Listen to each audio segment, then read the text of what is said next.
l'objectif de réaliser de jolies boutonnières, alors voici ce que j'utilise. Voilà, c'est un outil très pratique, vous voyez, qui se plie et se déplie selon les boutons, l'emplacement des boutons que l'on veut. Alors, par exemple, moi j'ai choisi ces petits boutons.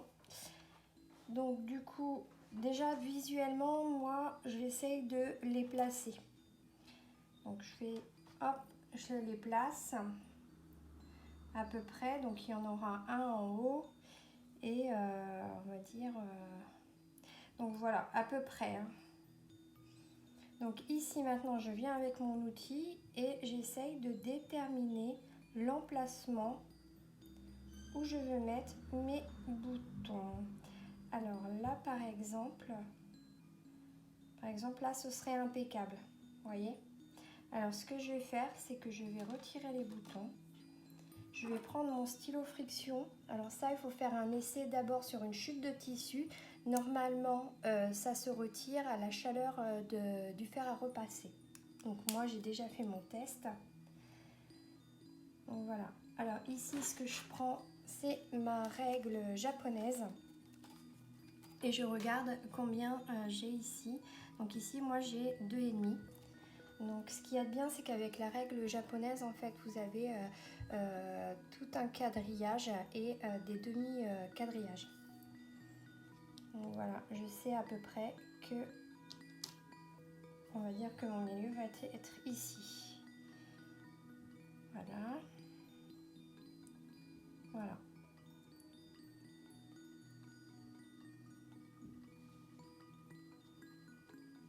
Voilà, je place bien tout ça et ensuite, vous voyez, vous avez des petits cercles au bout des pointes.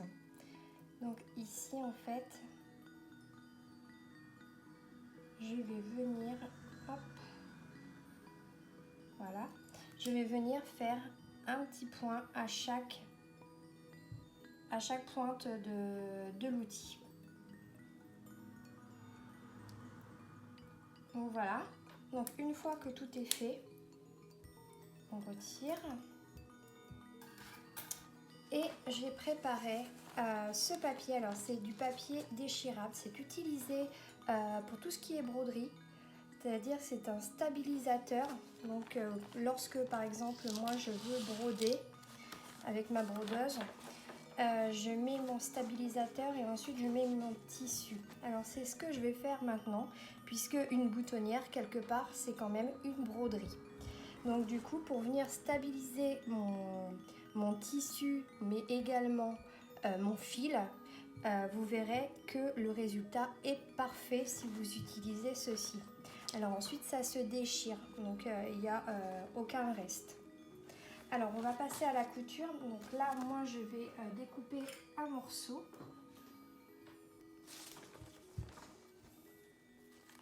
J'en ai pas besoin de beaucoup. Voilà, alors ici au niveau de ma machine à coudre, j'ai déjà mon traîneau qui est posé. C'est également pareil avec vos machines à coudre, que ce soit Singer ou Janome ou autre. Alors, je vais m'installer pour ne pas vous gêner et que vous puissiez bien voir. Alors tout d'abord, on va prendre une chute de tissu. Voilà. On va mesurer notre bouton pour avoir, on va dire, notre boutonnière. Alors ici, ma machine est un peu spéciale puisque moi, ici, il va falloir que je rentre la taille du bouton.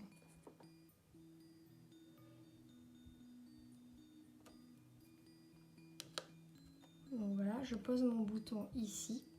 Donc on voit bien.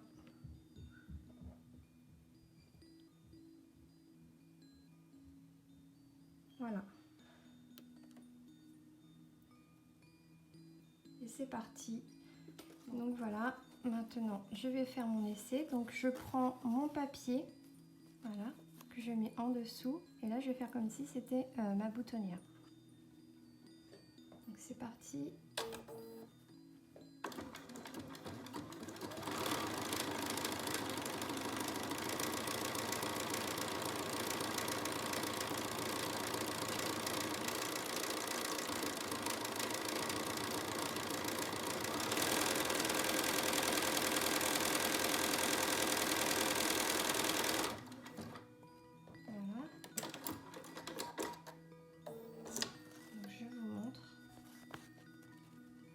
voyez, ça a bien stabilisé. Et ici, en fait, j'ai plus qu'à déchirer.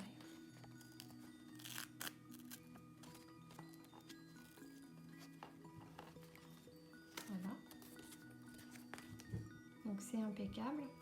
Alors à présent, je vais utiliser un autre outil pour ouvrir ma boutonnière. Afin d'ouvrir ma boutonnière proprement, je vais utiliser cet outil. Donc ici, nous avons bien la boutonnière qui est ici. Donc on pose le couteau, hop, et on appuie.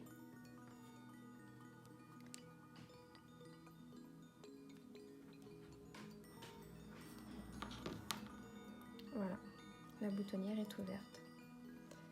Et on fait le test du bouton qui rentre. C'est impeccable. Voilà, donc je vais pouvoir continuer à réaliser mes boutonnières sur ma chemise.